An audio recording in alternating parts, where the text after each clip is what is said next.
안녕하십니까. 반갑습니다. 저는 방금 소개받은 경희대학교 한방병원 한방피부센터의 김규석입니다. 먼저 여러분들 피부 질환도 따로 이렇게 한방병원에서 과나 센터를 통해서 보는지 좀 의문이 되시는 분이 있을 것 같아요. 뭐 아시는 분도 있지만 저희 그 한방병원 내에는 각 전문 질환들을 이렇게 나누어서 보고 있습니다.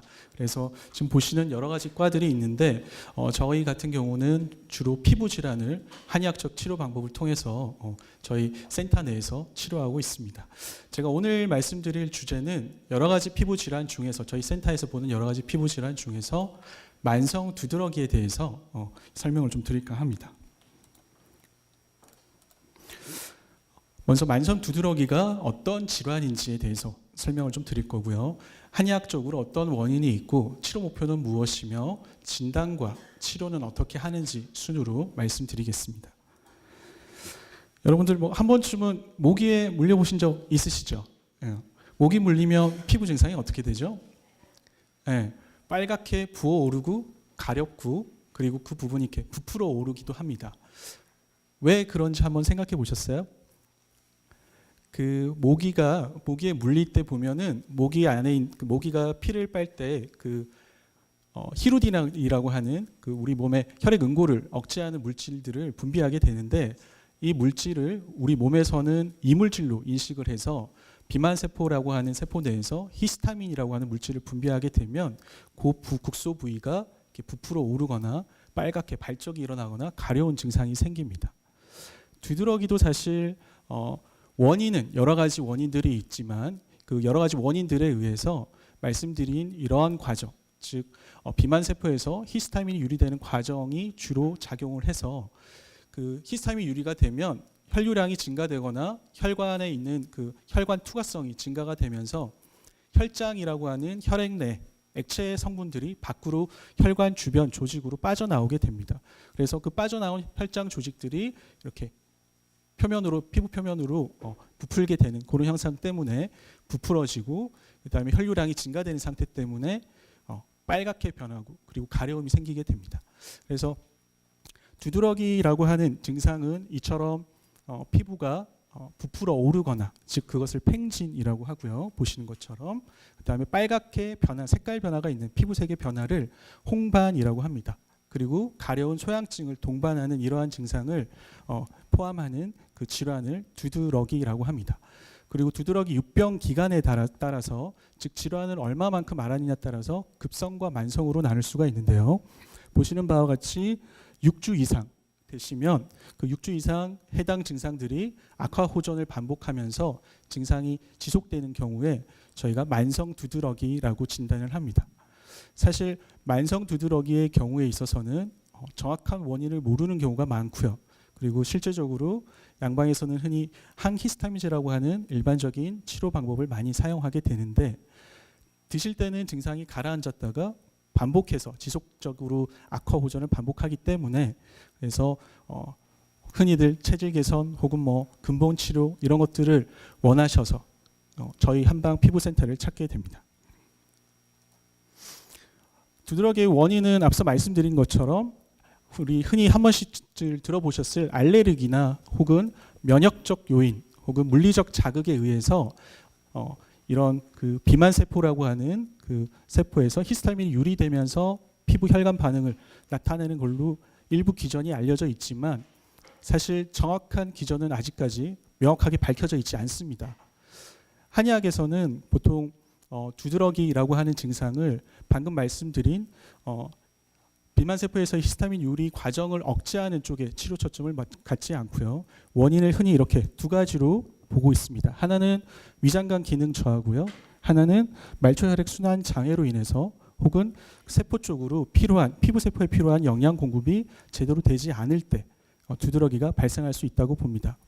이게 무슨 얘기냐면 위장관 기능이 저하됐다는 경우는 크게 두 가지로 나눌 수가 있는데요. 음식 자체를 많이 드시지 않아도 음식을 소화할 수 있는 분해하거나 소화 요소에서 분해를 하거나 물리적 화학적인 요인에 의해서 분해를 해서 흡수할 수 있는 형태로 만들어줄 때 에너지가 필요하게 되는데 이러한 분해와 장 연동 운동 그다음에 흡수될 때 필요한 에너지 대사가 적은 분들이 있어요. 그런 경우에 장에서 흡수가 안 됩니다. 그러면 위장관 내에 이런 노폐물들이 쌓이게 되면 우리 장에는 면역세포라고 해서 우리 몸의 면역을 조절하는 면역세포들이 3분의 2 이상, 전체 면역세포의 3분의 2 이상이 장 속에 머무르게 있어요. 그래서 이러한 장 면역세포에 영향을 주게 되면 피부 표면으로 해서 염증 반응들이 생길 수가 있어요. 그래서 장 기능이 저하된 경우, 그리고 또 하나가 위장 기능이 단순히 약화된 게 아니라 인풋, 즉 먹는 음식량이 너무 많아서 체 소화를 못 시킬 경우에 이것이 반복되면은 체내 위장관 내 역시 노폐물이 차게 되고 이로 인해서 아까 말씀드린 장 면역계에 영향을 미치면서 증상이 발현될 수가 있습니다. 그래서 위장 기능 저하는 이렇게 크게 두 가지 원인으로 나눠볼 수가 있고요. 그 다음에 말초 혈액순환 장애 및 세포 영양 공급 저하라고 제가 표현을 했는데, 쉽게 얘기하면은 우리 몸의 각 세포들 60조 개에서 한 100조 개 가까운 우리 몸의 세포들은 다 혈액을 통해서 영양 공급을 받게 돼요. 흔히 영양 공급이라고 하면 여러분들 호흡을 통해서 공급되는 산소와 그다음에 포도당이나 그다음에 단백질, 아미노산이나 그다음에 막이나 세포벽을 구성하는 지질 등의 영양 성분들, 그리고 몸의 대사를 조절하는 여러 가지 호르몬을 포함하는 개념입니다. 이러한 부분들이 혈액 공급이 저하되거나 세포를 영양하는 그런 물질들의 생산 혹은 만드는 합성 과정이 저하되게 되면 세포 입장에서는 어떻게 돼요? 공급되는 양이 줄어들면서 그 공급을 늘리고자 합니다. 그래서 혈관이 보상 기전에 의해서 확장되는 기 위한 어떤 염증 물질들이 분비가 되게 돼요. 그래서 앞서 말씀드렸던 그런 비만 세포에서의 히스타민 유리도 이 과정 중에 하나로 볼 수가 있습니다. 그래서 한의학에서는 실제적으로 이 위장 기능 저하와 말초 혈액 순환 장애 그리고 세포 영양 공급 저하를 주 원인으로 보고 있습니다. 따라서 치료 목표도 실제적으로 염증 반응이 있는 것들을 억제하는, 즉 아까 말씀드렸던 히스타민 유리나 아니면 면역 체계나 염증 체계를 억제할 수 있는 그런 치료 방법보다는 위장 기능 저하라든지 영양분을 만들고 보내고 혈액을 통해서 피부 세포에 필요한 영양소들을 공급하는 과정을 정상화시키는 방법을 주로 초점을 맞춰서 치료를 하게 되는 것입니다. 얼마 전에 내원한 환자 중에서 출산 후에 두드러기로 내원한 환자가 계셨어요. 항히스타민제를 복용 중에 증상 변화가 없고 모유수유 중이셔서 항히스타민제 복용을 조금 꺼려하셔서 내원한 환자였습니다. 이 환자 같은 경우도 아까 말씀드렸던 출산을 하게 되면은 몸에서 만들어지는 영양 공급과 또 모유수를 통해서 소비되는 그런 몸의 영양분이 줄어들게 되는 형태가 되는데, 그런 형태로 인해서 피부 쪽에 공급량이 떨어지게 되면 피부 발진이 생기는 겁니다. 그래서 결과로서는 두드러기라는 피부 증상이 생겼지만 원인은 실제적으로 출산 후 그리고 모유수유 혹은 자는 동안에 아기 육아 과정에서 수면 질이 부족해지면서 이런 간에서의 합성 과정들이 잘 안 되면서 생긴 그런 경우였습니다. 그래서 그런 경우에 있어서 치료를 하게 되면은 한의학적으로 아까 보셨던 두 가지 원인들, 여기에서는 주로 세포 영양 공급과 말초 순환 장애 주가 돼서 치료를 했었는데, 한 열흘 정도 약 투여 후에 증상들이 거의 가라앉았고요. 2주차 넘어가면서는 증상 발현이 거의 없는 상태가 유지돼서, 물론 증상 이후의 변화들은 좀 봐야 되지만 출산 후나 이렇게 급성기 상태, 발진이 올라오고 나서 항히스타민제 가지고 조절이 안 되거나 혹은 면역 억제제나 이상의 염증 억제제로 조절이 안 되는 경우에 있어서는 한약 치료를 권할 수가 있습니다. 진단은 앞서 보셨듯이 주로 이렇게 소양감이라든지 그다음에 팽진, 부푸는 증상, 그다음에 붉어지는 피부 증상을 통해서 쉽게 증상을 진단을 할 수가 있고요. 그다음에 증상이 나타나게 된 배경에 대한 병력 청취라든지 그다음 피부 팽진을 통해 가지고 확진을 할 수가 있는데, 다만 원인들을 배제하기 위해서 일반 혈액 검사나 간염 갑상선 질환에 대한 검사들, 알레르기 반응에 대한 이런 검사들을 양반에서 주로 하게 되고, 저희도 내원 시에는 협진과를 통해서 검사를 의뢰해서 확인을 합니다. 추가적으로 한방에서는 아까 얘기 드렸던 소화기능 상태라든지 혈관의 수축 확장들을 조절하는 것이 주로 자율신경에서 관여를 많이 하기 때문에 자율신경과 관련된 검사들, 흔히 양도라기라고 하는 검사와 심박변이도라고 하는 검사를 통해서 자율신경 조절력을 체크를 하고요. 그다음에 맥전도라고 해서 맥의 리듬과 파형의 크기 변화, 그다음에 체열 검사를 통해서 상하, 그다음에 사지, 그 말초 순환 정도를 파악을 해서 문제점을 파악을 하게 되면 이러한 혈액 순환을 개선하거나 위장 기능이 저하된 부분 혹은 자율신경이 조절이 잘 안 되는 부분을 침치료나 한약치료를 통해서 개선을 하게 되는 것입니다.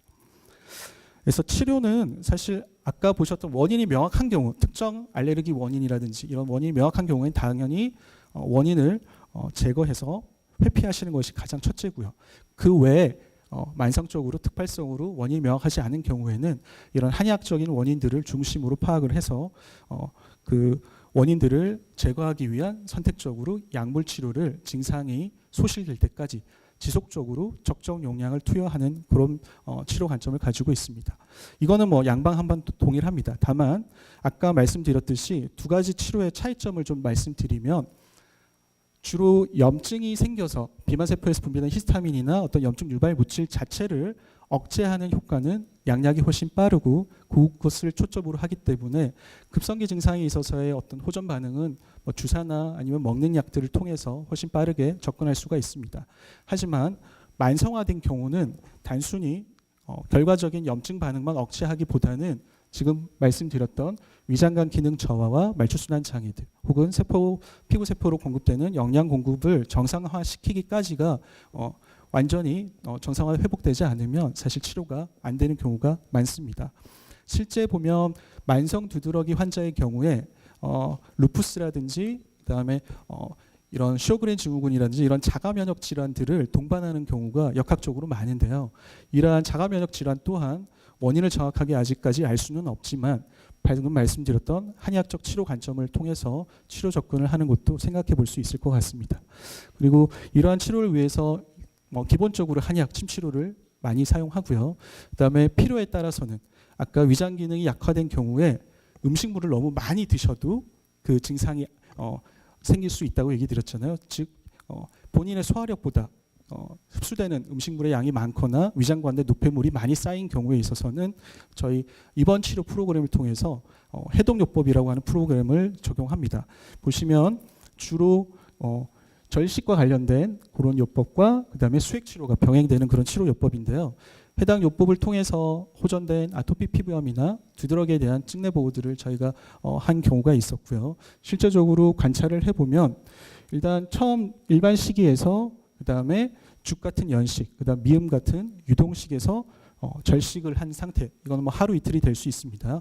그러는 동안에 수액을 통해서 채소에 필요한 영양분은 계속 공급을 하는 상태를 유지를 하고요. 그다음에 미음이나 혹은 연식 형태로 넘어가서 다시 일반식이 돌아오기까지를 보통 한 사이클로 해서 일주일 프로그램 단위로 보고 있습니다. 그래서 그 초기 한 주 가지고도 뭐 증상 개선이 많이 보이는 경우들이 있어요. 지금 보시는 옆에 그림은 이번 1일차부터 7일차까지의 쇠양증과 그다음에 증상 정도를 표현한 그림인데요. 모든 환자들이 이 해독요법이 적용되는 건 아니지만 적응증이 맞다면 한 사이클 혹은 두 사이클의 입원 치료 프로그램을 통해서 심한 증상들을 완화시키는 방법으로 사용해 볼 수가 있습니다. 그리고 양약을 복용 중에 오시는 경우에는 바로 끊기보다는 병행 치료를 통해서 저희 한약을 쓰게 되면 관해라고 그러죠. 양약을 줄여나가는 데 있어서 훨씬 빠르기 때문에 병행 치료를 하는 경우도 있고요. 실제 2017년도에 그 이케미라고 하는 해외 국제 학술지에 그 단독 투여와 병행 치료를 한 경우에 있어서 병행 치료가 훨씬 효과적이었고 이후에 재발률도 낮았다는 보고도 있습니다. 요거는 체계적 문헌 고찰이라고 해서 한 16개 사람을 대상으로 한 임상 연구의 결과인데 실제 단독 투여보다 이렇게 병행 치료하는 것도 한 번쯤은 고려해 볼 수 있을 것 같습니다.